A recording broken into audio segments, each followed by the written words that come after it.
At the end of 1986, Helloween had begun working in the studio on their next album. The band wanted to change their musical direction, since Walls of Jericho had sold only around 110,000 copies. Repeating that formula no longer made sense to them.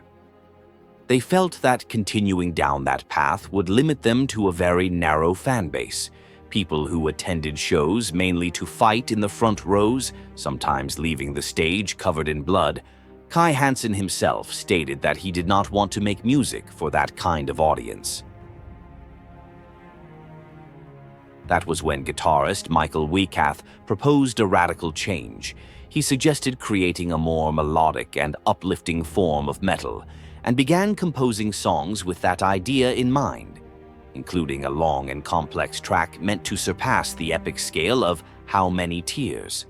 The band initially intended to release a double album, but their record label, Noise Records, refused. As a result, the project was divided into two parts. Kai Hansen would compose most of the material for Part 1, staying closer to the aggressive roots of Walls of Jericho, while Michael Weikath would take the lead on Part 2, focusing on a more melodic, epic, and ambitious sound. The new songs left behind the thrash influences of their debut. Inspired by bands like Queensryche, Helloween aimed for something more complex and forward-thinking. With a new musical direction, a new vocalist, and the intention of changing metal forever, Helloween entered Horus Sound Studio in their hometown of Hamburg to record Keeper of the Seven Keys Part 1.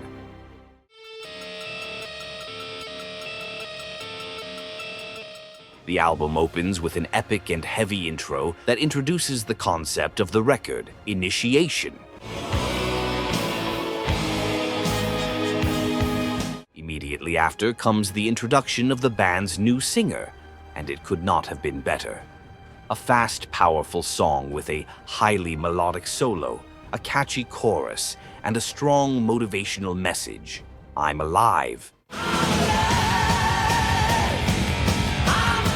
Next is Michael Kiskey's first songwriting contribution to Helloween, a track leaning more toward hard rock, written back when he was still in his previous band, Ill Prophecy, A Little Time.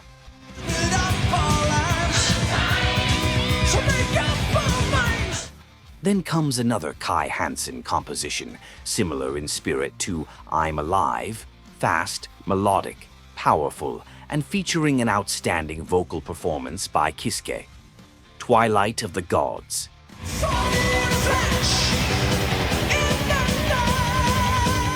It was now Michael Weikath's turn.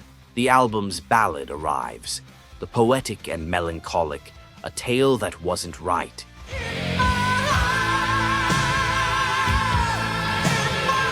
The sixth track is the album's single, written by Hansen, the fun, catchy, and optimistic Future World. As the album approaches its end, we reach its most complex and ambitious composition, a 13-minute epic that would become the band's signature song and ultimate masterpiece. Written by Hansen, Heaven or Hell, the choice is yours, because tonight, it's Halloween. To close the album in an atmospheric and mysterious way, we hear the outro Follow the Sign, composed by the two guitarists. The entire recording and mixing process went smoothly. There was good chemistry within the band, and Kai Hansen knew they had created something special, an album that would take Helloween to the next level.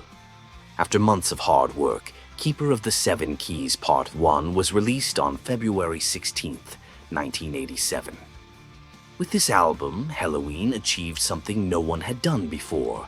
Heavy yet melodic riffs, powerful but energetic drums, and complex vocals that were still catchy and accessible.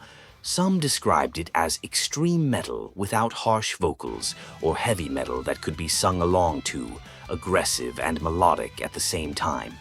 Often considered the first true power metal album in history, it was a major success in the United States, charted in several countries, and received praise from music magazines.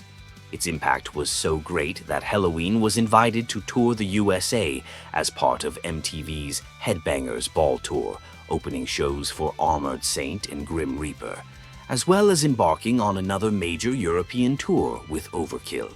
However, not everything was perfect.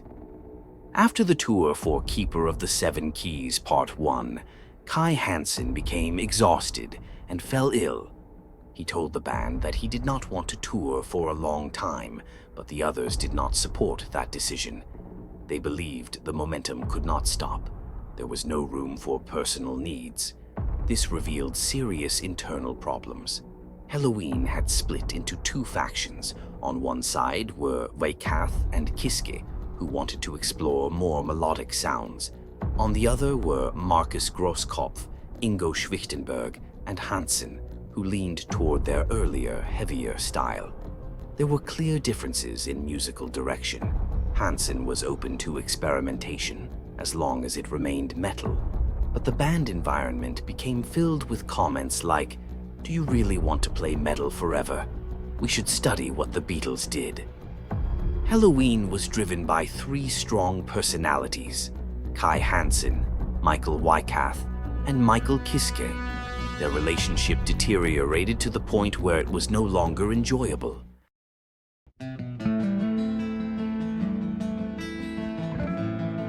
Despite the growing tension, the band began working on Keeper of the Seven Keys Part 2, with Weikath taking the lead role as composer.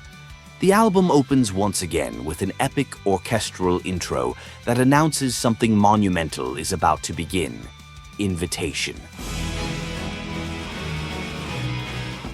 Immediately after comes one of the most epic and memorable songs in power metal history, fast, powerful, and intensely melodic, written by Michael Weikath, Eagle Fly Free.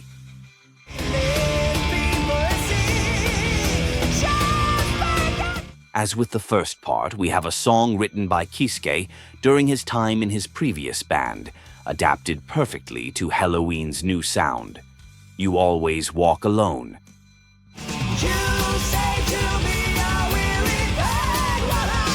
The fourth track is another Weikath composition, the fun and melodic Rise and Fall.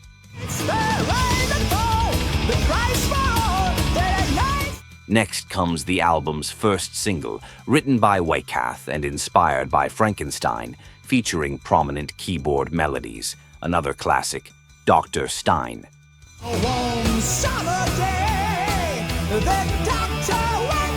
Kiske delivers his second contribution with a showcase of his vocal abilities on We Got the Right.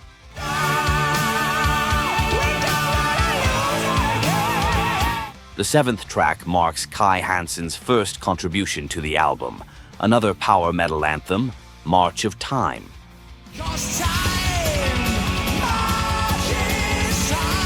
As the penultimate track, we hear the album's second single, written by Hansen and reflecting his frustrations with the band at the time.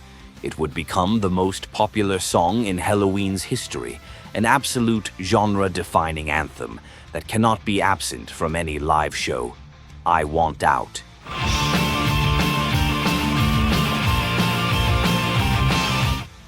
Finally, to close this epic journey, comes the band's most complex song alongside Helloween, another 13-minute masterpiece. Filled with melodic riffs, powerful drums, exceptional bass lines, and majestic vocals, it is the song Weikath had been developing for a long time, Keeper of the Seven Keys.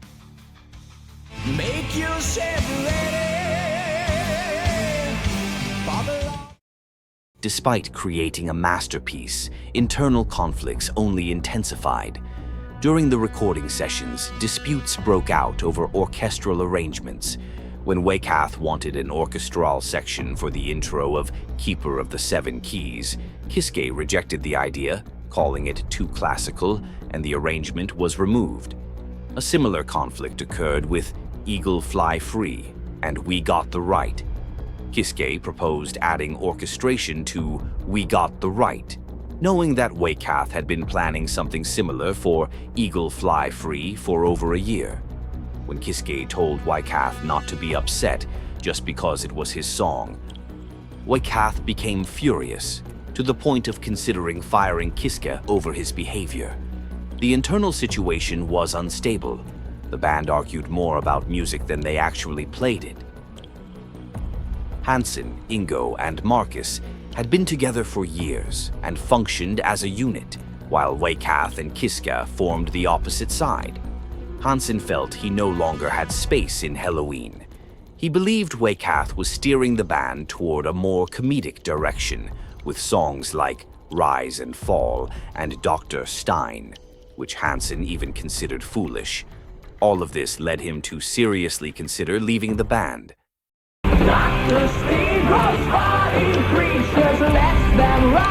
As a precaution, Waycath began searching for a replacement guitarist in case Hansen decided to leave.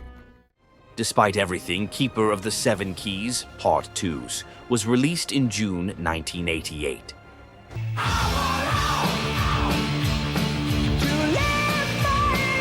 It is widely regarded as one of the greatest albums in power metal history and the cornerstone of the genre itself. Its songs became instant classics and inspired countless bands to pursue a more melodic form of metal. The album marked Helloween's peak commercial success. In the fall of 1988, they embarked on the Pumpkins Fly Free tour, performing across Europe, including Scotland, where their first live album was recorded and later released under 3 different titles: Keepers Live in Japan, I Want Out, Live in the United States, and Live in the UK in Europe, reportedly against the band's wishes. The band's popularity reached its peak when they performed at the legendary Monsters of Rock Festival in front of 100,000 people, sharing the stage with Iron Maiden, Kiss, Megadeth, and Guns N' Roses, whose performance tragically resulted in the deaths of 2 fans due to overcrowding. Helloween seemed unstoppable, but despite the success, one member could no longer endure the situation. Kai Hansen wanted out.